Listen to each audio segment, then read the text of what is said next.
سلام علیکم دوستان عزیز، روز همه شما بخیر شادی باشد. اینجا یک نمود پیچینی تیار میکنم. به حد پیچینی با مزه آسان رسیپش 200 گرم مسکه در کره، 7-8 قاشق شکر نمیخیل 2-3 مینوت لاد میزنیم. در اینجا من آواز میکسر کشتگیم. بعد 2-3 مینوت لاد زدن دونه تخم در کره یک تاشه انداختم نمیخیل لاد میزنیم با یک تای دیگه شه.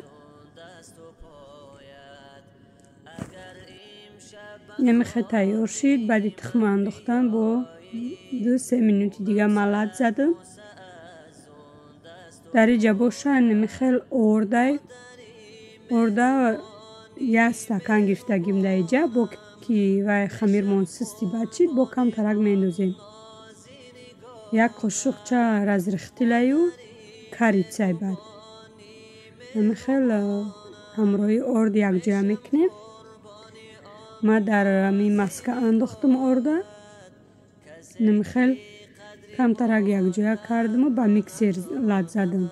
وقتی میکسر در وزبینی کرد بعد دست شوریدم. خمیر مون نمیخیل شید خیلی سخت بعد نشیدگی نبینیم. نمیخیل تیار شید. ارد کمی کرد با ما کم تر دیگه انداختم. اینجا ما سیبه نمیخیل پوست کرده ریزه کرده نمیخیل میده نمیخیل یک جا میکنیم. خمیر ده 2-3 دونه سیب در کره یک دونه شم بسای. مثال اگر که خواهی که سیبش بسیارتر اندازه بخواه شما میتونه که با آلارش کنید. نمیخواد تیار شید نکی کم کم در دست آدم میچسبه.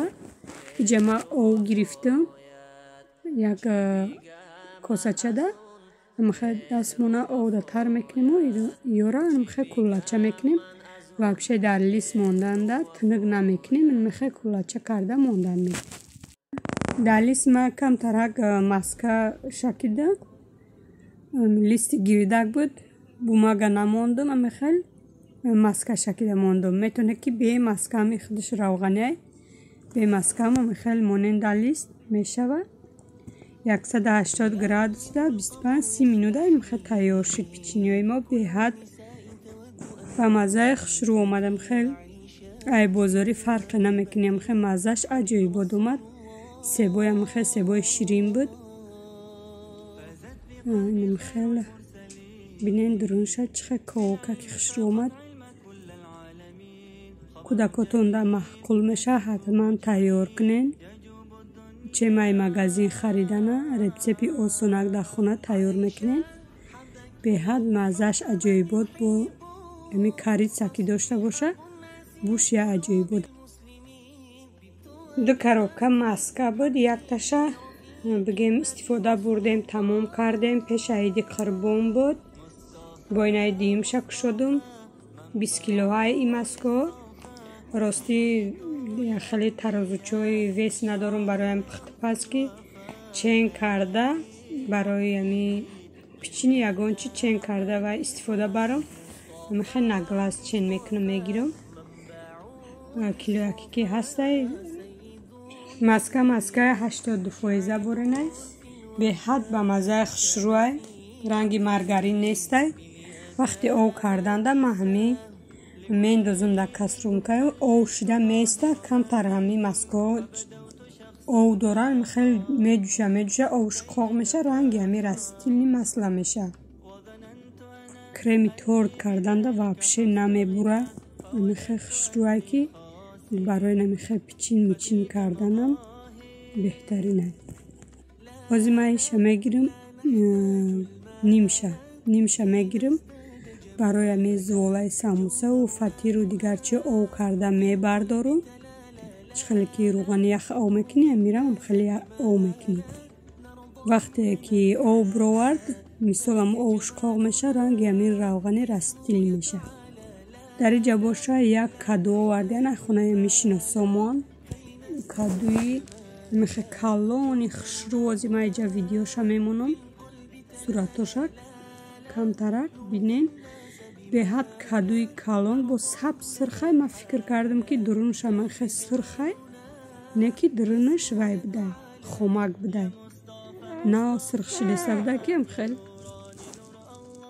ман куштумша чанд ҷоша ман хел ярадор буд бароями куштумша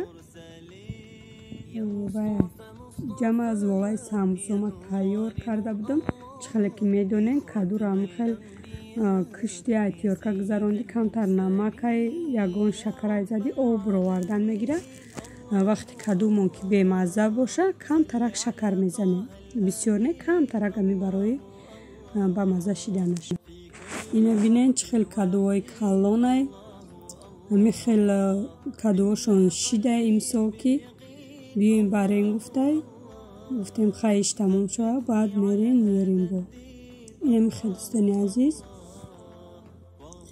кадура бинен сабз сафедай уже ма зуволома тина кардагиям чихеле ки медонем каду бисёр об меброра ами хелои 4 та шакар мезанам мемонам то вай сокш брояд пиёза да отдельна посуда ами хел реза карда тайёр мекунам баъд ира айдирини овуш ҷудо карда ба пиёза якҷоя мекунам инами хел самбусомон тайёр шид фикр кардам ки бемазза меояд каду сафед буд не ки дӯстони азиз аҷоиб ба мазза омад вақти шумамон хеле кадуи сафед дошта бошед проблемаш ҳал шаванда ҳай камтарагами хел шакар зада мемонем бисёри баъд неами як қошуқчаи майда шакар мезанем баъд якҷоя мекунем сог меброра согша хел отдельно мегирем мепартоину кадуоша гирифта пиёза якҷоя мекунем сраза карда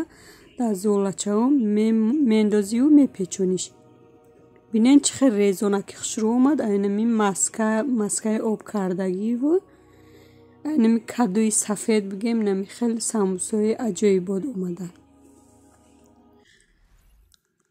инами хел дӯстони азиз ҳатман шумоам тайёр кунед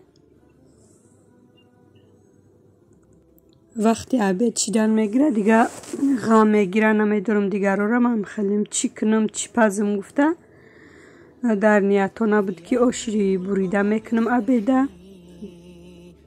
мисолами хеле дар маразелни гӯшто мондагӣ дига то ӯ яхш ов меша барои ҳамин вай кардам гуфтам хай оши тупаи бегӯш ами хай равғани ях буд свежи жир бигем ами хай реза карда пиёзу болгару помидор кати тайёр кардам оши тупара и репсепое бигем қай сингл ма ами хай як рӯз омад ами хай тайёр кардем оши тупара гуфта ки дар кор нестай картошкаву сабзи гуфтак ами хел маззаша мегира ами хел гӯшта бирён кардему пиёз болгарӣ помидор ами хел камтар ов андохтем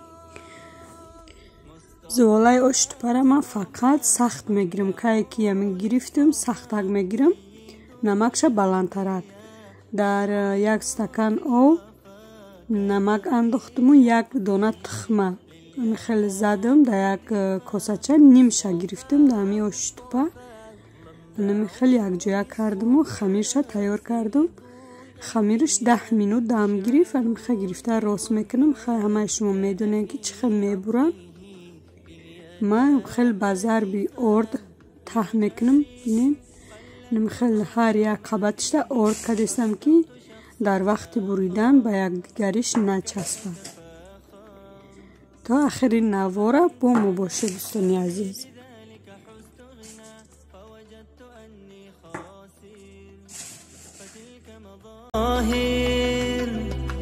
لا لا لا نحتاج المال كي نزداد جمالا جوهرنا هنا في القلب تلالا لا لا نرضي الناس بما لا نرضاه لنا حالا ذاك جمالنا يسمو يتعالى لا لا لا نحتاج المال كي نزداد جمالا جوهرنا هنا في القلب تلالا لا لا نرضي الناس بما لا نرضاه لنا حالا ذاك جمالنا اسمه يتعالى. يا مصطفى مصطفى يا نوراني نور الله، يا خاتم الأنبياء يا سيد المرسلين. يا مصطفى مصطفى يا نوراني نور الله،